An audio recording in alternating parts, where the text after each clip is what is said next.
Ah, la Révolution française, qui marque le soulèvement du peuple face aux abus du roi et de l'Église. Liberté, égalité, fraternité. Ça vous dit si on jette un œil?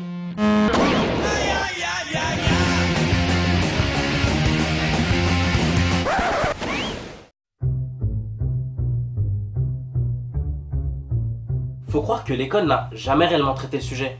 Mais comment peut-on parler de Révolution française sans évoquer le rôle joué par la franc-maçonnerie et ses idéaux? Vous savez, cette franc-maçonnerie fonctionnant sur le culte du secret, souvent présente dans les hautes sphères du pouvoir, mais qui ne prétend jamais s'occuper de politique. Remarque, ça expliquerait l'incompétence actuelle de nos représentants. Ah, c'est bien là le poste de ministre de l'Éducation? Oui, oui, monsieur. Monsieur, je tiens à vous préciser que nous avons ce problème qui persiste d'analphabétisation, ainsi que la situation de plus en plus précaire des professeurs. Il va pas me faire chier celui-là. Qu'est-ce qu'on fait? Comment on réagit? Ouais. De toute façon, mes enfants, moi, ils sont dans le privé. Pas plus de 5 exemples nous permettront de le confirmer. 1. La franc-maçonnerie a toujours les mêmes habitudes.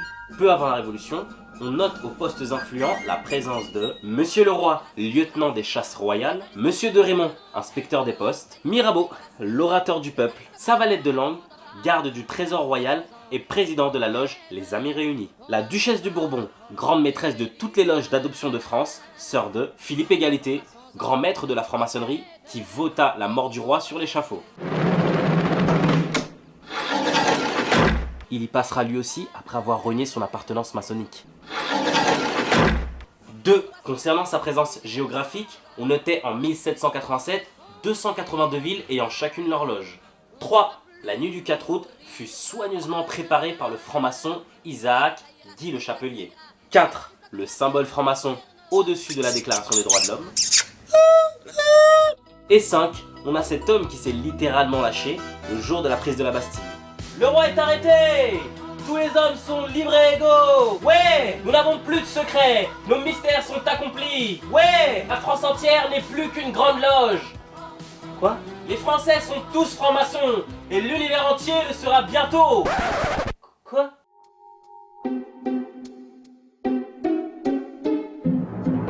Une fois ceci démontré, pour l'économie, on retrouvera l'influence maçonnique à travers un autre mouvement. Un mouvement emblématique et tant chéri par nos écoles. Les Lumières! L'idée était de faire adopter le libéralisme comme modèle économique via les physiocrates. Les physiocrates étaient issus des Lumières et conseillaient le roi. Autant vous dire que les dégâts se sont fait vite ressentir.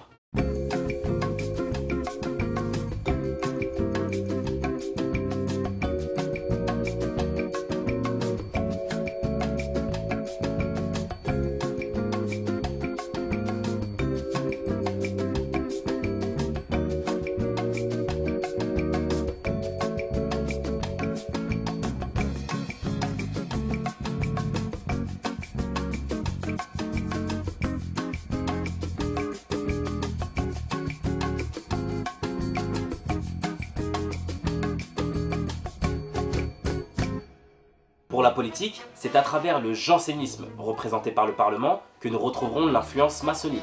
Le jansénisme est méconnu de nos livres scolaires. Il a pourtant survécu au roi Louis XIV et à la bulle Unigenitus du pape. Les objectifs du jansénisme, à entendre par là le Parlement, dont le président était rien d'autre qu'un franc-maçon, étaient de diminuer les pouvoirs du roi, de s'accaparer les affaires religieuses et de s'accaparer aussi l'enseignement, jusque-là traité par l'Église. Ce fut alors le début de la religion maçonnique que nous adoptons tous jusqu'à présent, qui n'est rien d'autre que, eh oui, la laïcité. Il faut inventer une religion républicaine. Cette religion républicaine qui doit accompagner la révolution matérielle, mais qui est la révolution spirituelle, c'est la laïcité. La République, pour s'établir, a besoin de former sa propre religion, qu'ils vont appeler d'ailleurs, ça c'est un paradoxe incroyable, en tout cas une surprise, c'est un étonnement pour moi, jeune chercheur, la laïcité.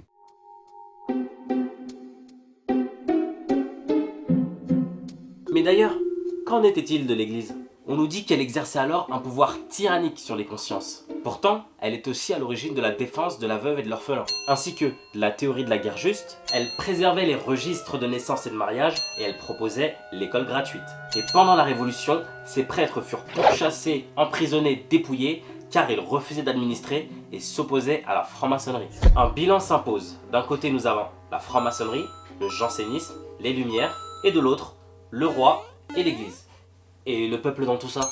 Il a été le dernier consulté. Le peuple, lui, demandait le retour des corporations, criait taxation, un droit et un privilège de l'ancien régime. D'ailleurs, c'est peut-être pour cela que les grandes figures révolutionnaires avaient du mépris envers le peuple.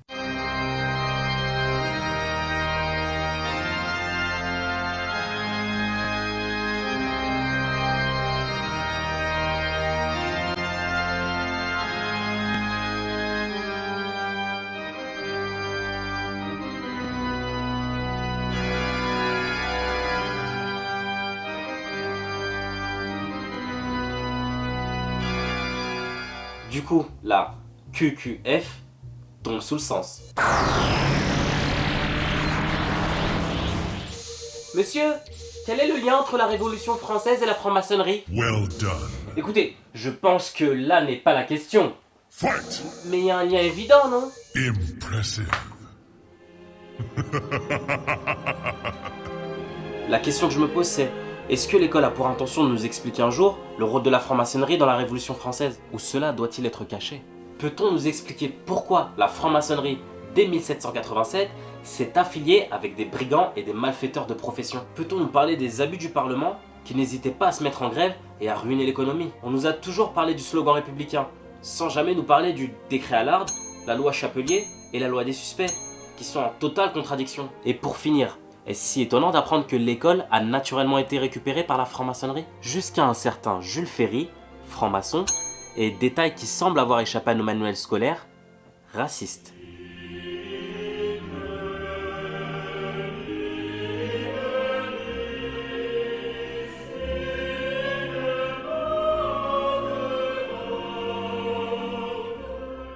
Sur ce, c'est encore à vous de choisir. Soit vous choisissez la pilule bleue.